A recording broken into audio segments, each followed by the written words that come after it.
Bonjour à tous. Aujourd'hui, nous allons résoudre un problème sur l'arithmétique, plus spécifiquement sur les nombres premiers et les fractions. Je vous mets l'énoncé, je vous laisse le regarder, mettre en pause, essayer de le résoudre et ensuite aller regarder la correction. Vous trouverez également l'énoncé dans la description de la vidéo.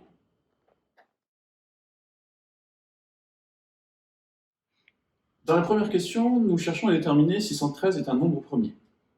Pour ça, il faut tester l'éventuel diviseur, et on sait, d'après le cours, qu'on peut se restreindre aux diviseurs premiers, qui sont plus petits que racine de 113. Donc la première chose qu'il va falloir faire, c'est calculer la racine de 113. Ça, on le fait à la calculette. Racine de 113 sera un nombre irrationnel, comme racine de 2, donc on n'aura pas une valeur exacte, mais on va pouvoir calculer une valeur approchée, on va dire 10,63 à peu près. Ce qui nous importe, c'est que c'est 10 et quelques. Donc, les seuls diviseurs premiers qu'on va devoir tester, il n'y en aura pas beaucoup. 2, 3 ensuite, qui est aussi premier, 5 qui est encore premier, 7 qui est premier, 9 n'est pas premier, parce qu'il est écrit 3 fois 3, et ensuite, on est déjà arrivé à racine de 113. Donc, c'est les seuls éventuels diviseurs premiers qu'on a à tester pour déterminer si 113 est premier. Commençons par 2. 113 est un nombre impair, vu qu'il finit par 3. Donc, il n'est pas divisible par 2. 2 n'est pas un diviseur de 113. Poursuivons avec 3. On a un critère simple de divisibilité par 3. Un nombre est divisible par 3 si et seulement si la somme des chiffres est divisible par 3. Donc on fait la somme des chiffres de 113. 1 plus 1 plus 3. Ça fait 5. Ce n'est pas divisible par 3. Donc 113 n'est pas divisible par 3. Passons au nombre premier suivant, 5. On a là encore un critère de divisibilité par 5 qui est simple. Un nombre est divisible par 5, si et seulement si, il finit par 0 ou par 5. 113 finit par 3, il n'est donc pas divisible par 5. Finalement, vient le nombre premier suivant, 7. On n'a pas de bon critère de divisibilité par 7.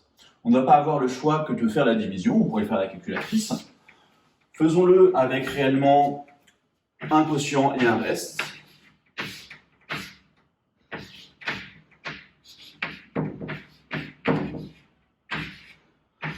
On trouve que le quotient de la division de 113 par 7 vaut 16 et que le reste vaut 1. Le reste n'est pas nul, on n'a pas une division exacte, donc 113 n'est pas divisible par 7. Si on faisait la division de 113 par 7, on aurait 16, quelque chose. Donc on a testé tous les nombres premiers inférieurs à racine de 113.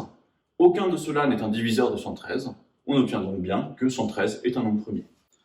Dans la deuxième question, on cherche à simplifier la fraction 452 sur 42 pour la mettre sous forme irréductible. On a vu cette année une technique pour le faire. Il faut décomposer en facteur premier le numérateur et le dénominateur, ce qui permettra de simplifier les facteurs communs. Donc on va commencer par décomposer 452 en facteur premier. Il s'agit de trouver ces facteurs premiers. Le plus petit facteur premier de 452 sera 2. On voit tout de suite que 452 est pair, vu qu'il finit par 2.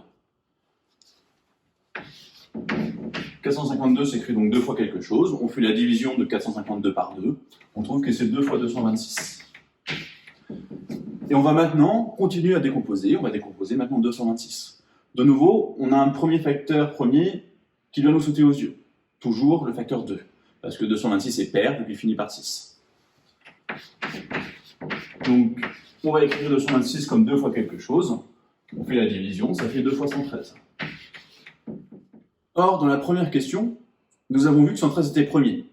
Donc on a ici une décomposition en facteur premier. On pourrait éventuellement l'écrire 2 au carré fois 113 si on préfère, ça revient au même. Décomposons maintenant 42.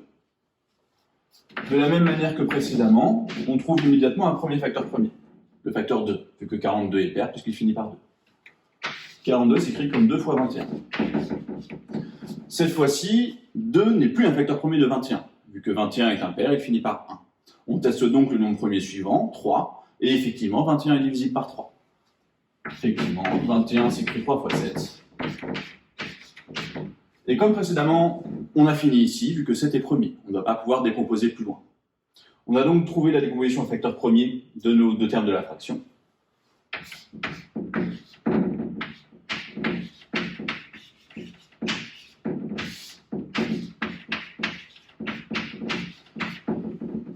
Et cette décomposition en facteur premier nous permet de réduire le ou les facteurs communs. Ici, il y a un 2 en commun. Et donc, on obtient la forme la plus simple. Si on veut écrire la fraction irréductible, on calcule 2 fois 113 qui vaut 226 et 3 fois 7 qui vaut 21. On a donc trouvé la forme irréductible de cette fraction, qui est 226 sur 21. Passons maintenant à la troisième question de l'exercice. On est toujours en train d'essayer de simplifier une fraction, de la mettre sous forme irréductible. Cette fois-ci, la fraction est un peu plus compliquée. Vous la voyez ici affichée au tableau. Je vous laisse de nouveau mettre la vidéo en pause pour chercher la question avant d'aller voir la correction. On a envie fondamentalement de faire la même chose que sur la question d'avant. On a envie de décomposer ces deux nombres en facteurs premiers. C'est quelque chose qu'on peut faire. Mais vous imaginez bien que pour le nombre du haut, ça risque de nous prendre un petit peu de temps.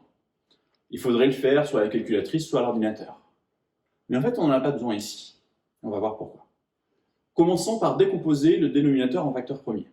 Ce dénominateur, il a une forme toute particulière. C'est 100 millions, ou autrement dit 10 puissance 8.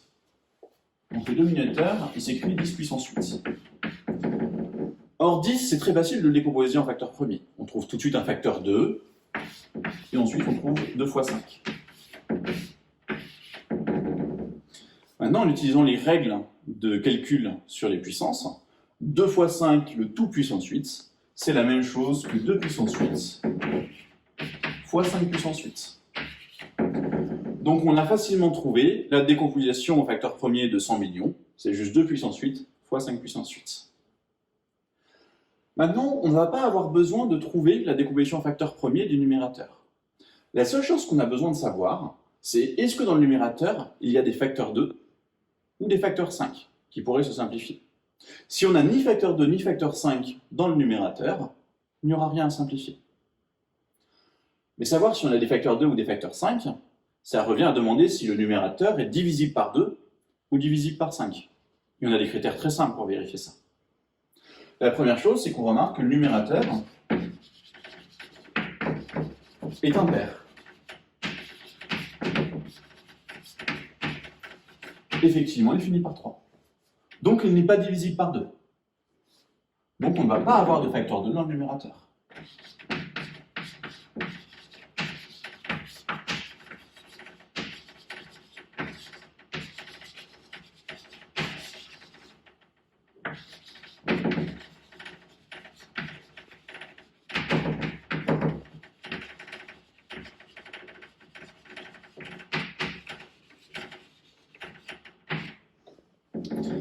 On se pose maintenant la question d'un éventuel facteur 5. On a de nouveau un critère qui est simple. Pour regarder est-ce qu'un nombre est diviseur par 5, il faut savoir s'il finit par 0 ou 5. Ici, le nombre finit par 3, donc il n'est pas divisible par 5. Donc le numérateur n'est pas divisible par 5.